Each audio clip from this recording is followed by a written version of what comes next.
The clock on the mantel ticked with a heavy, metallic heart.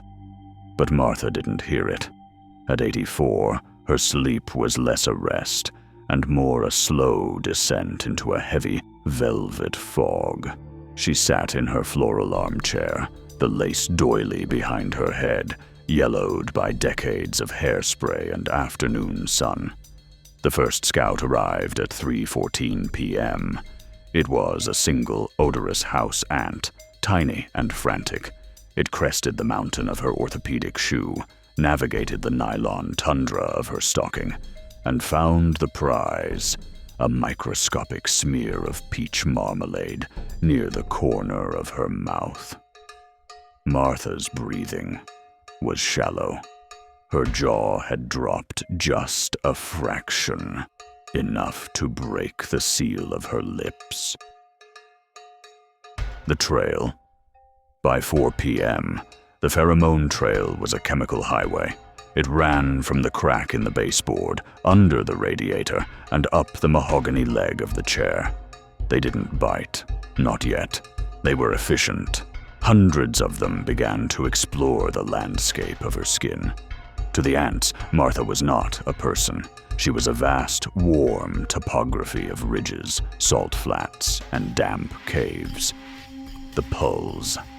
They clustered around the vein in her temple, feeling the rhythmic thrum of blood like a distant underground drum.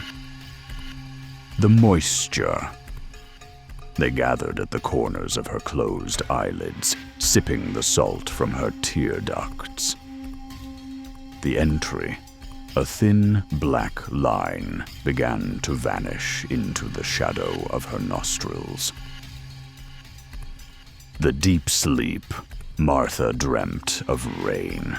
She dreamt she was lying in a field, and a gentle rhythmic drizzle was falling on her face.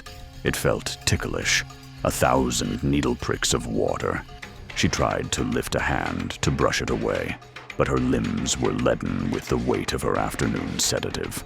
In the reality of the living room, her hand didn't move.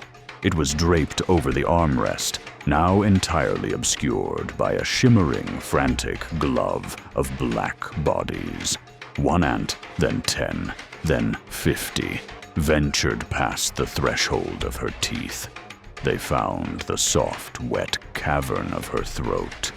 They weren't interested in the marmalade anymore. They had found the source of the warmth. The awakening. At 5:30 p.m., the sun dipped below the horizon, casting the room into a bruised purple light. Martha's eyes snapped open. It wasn't a noise that woke her, but a sensation of fullness. She tried to inhale, but her throat felt thick, like she had swallowed a wool blanket.